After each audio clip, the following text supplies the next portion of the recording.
పరిస్థితి.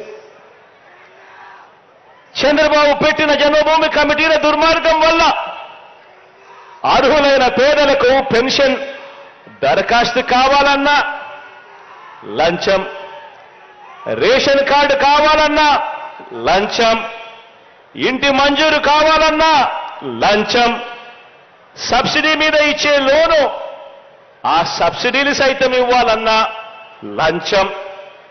పోనీ అందరికీ ఇస్తారా అని అంటే అది లేదు. ఇచ్చేది అరకొర, అది వివక్షతో. చివరికి మరుగుదొడ్లు కావాలన్నా కూడా జన్మభూమి కమిటీల పాలన, చంద్రబాబు నాయుడు గారి పరిపాలన ఎక్కడ చూసినా కూడా లంచం లంచం లంచం లంచం.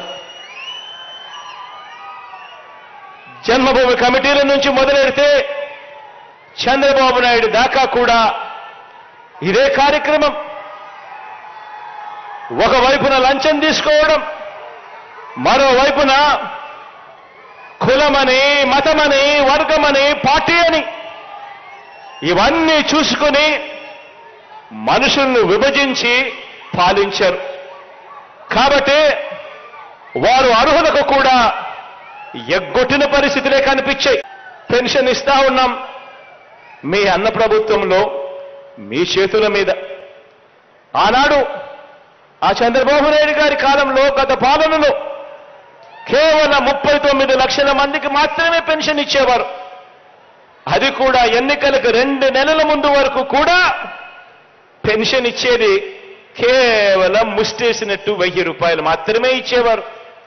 అంటే వారి వివక్షకు కారణంగా లక్షల మందికి ఇచ్చే అరకొర పెన్షన్ కూడా